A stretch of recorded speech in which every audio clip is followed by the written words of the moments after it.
I did not need to see this to have seen this in my research. Good morning, Holo Nam.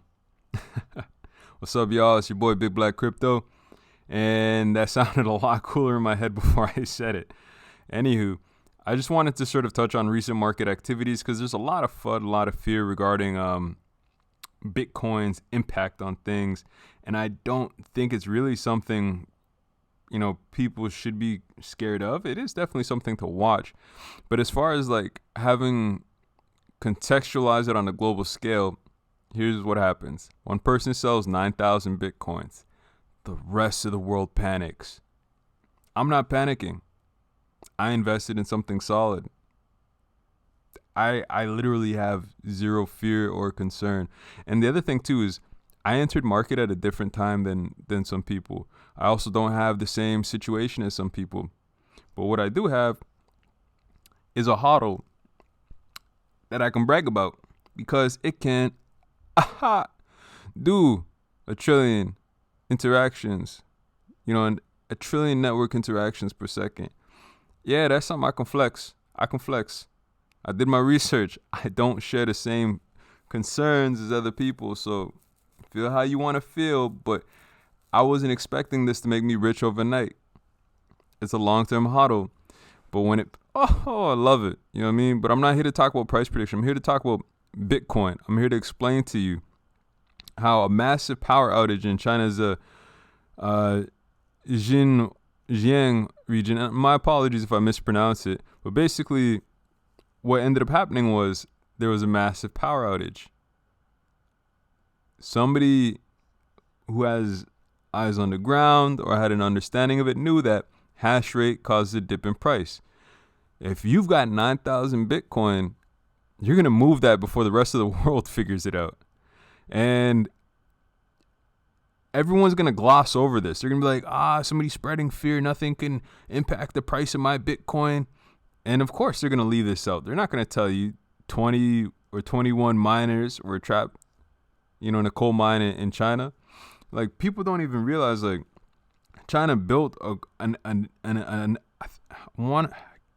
not going to quote the price on the coal plant that they built, but you got to think about the impact that, like, having to ban a lot of mining activities, then to introduce, you know what I mean, this. And when I talk about like the crash that happened in 2018, I just want you to see an idea as to like the amount of events that it took to get there, like what caused it. So for us, when things look bearish in market, there's two things you got to understand. It could be billionaires playing their hand, knowing that you're not built for this. Like, the billionaire class knows they can bully you out of your market position. You're not built for this, and that's understandable. You're new to market.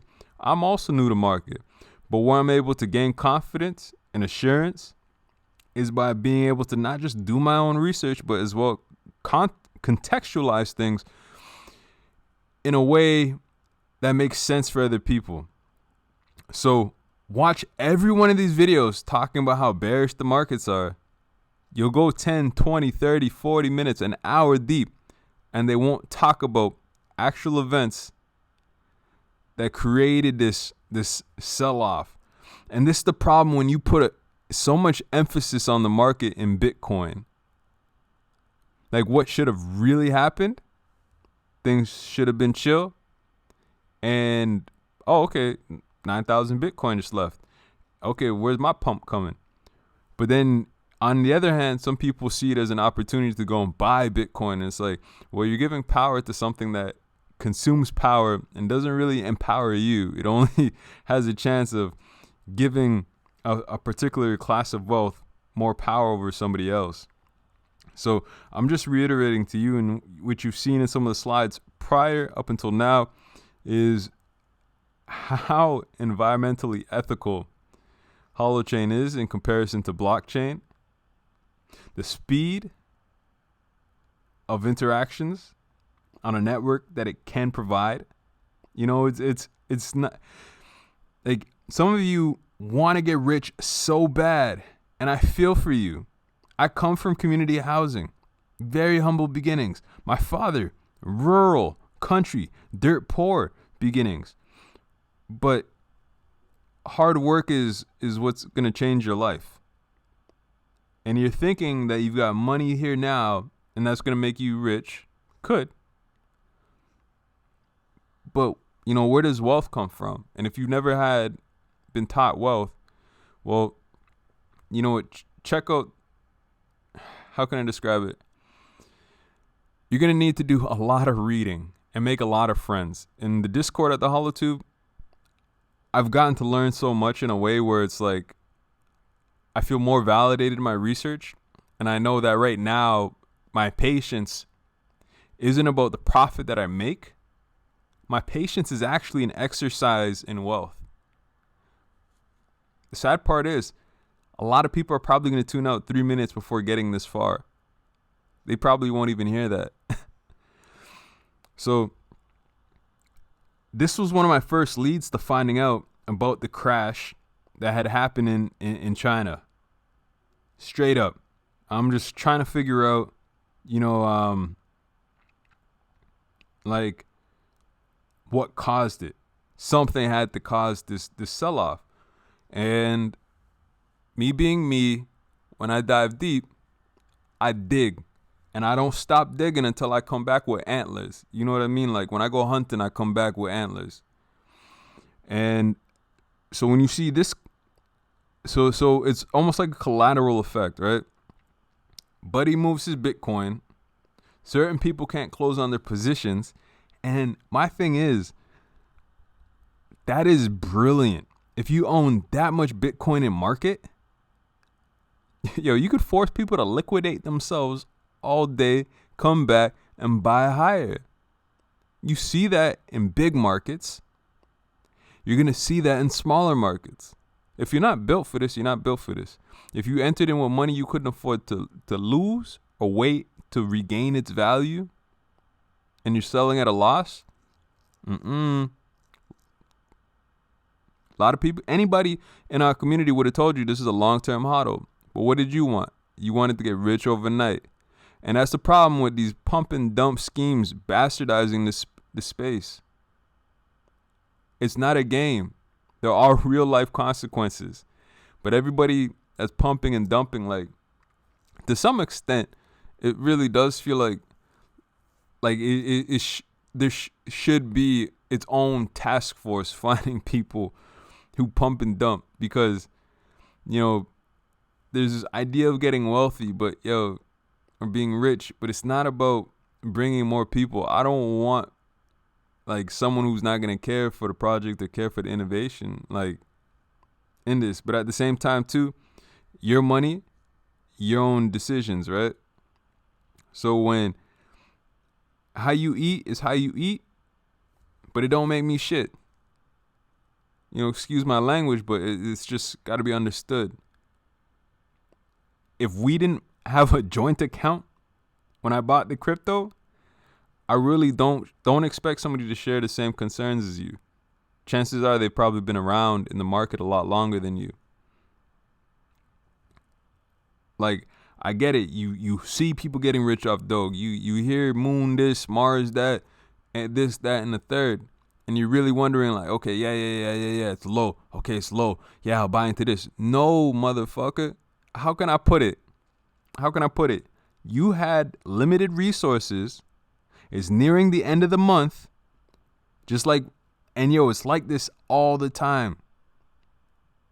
People max out whatever they can withdraw just in case to be safe.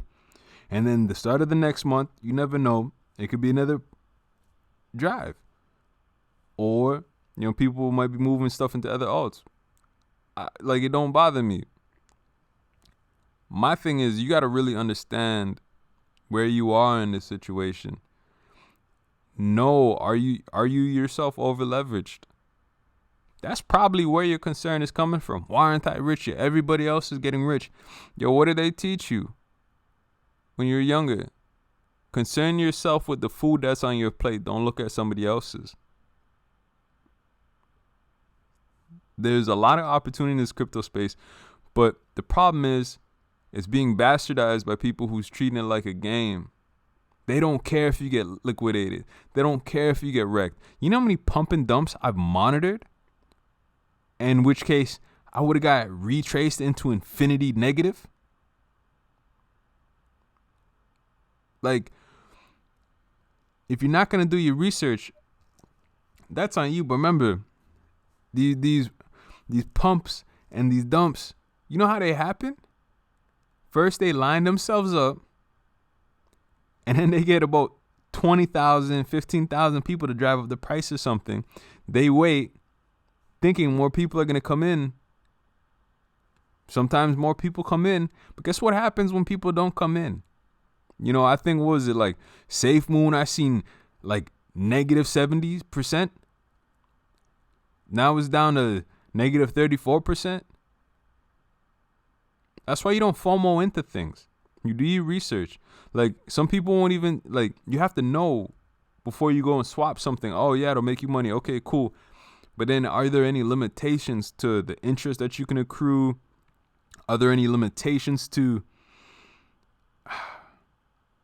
you know, like penalties, clause? Like, for me, I just don't like kickbacks. I hate it.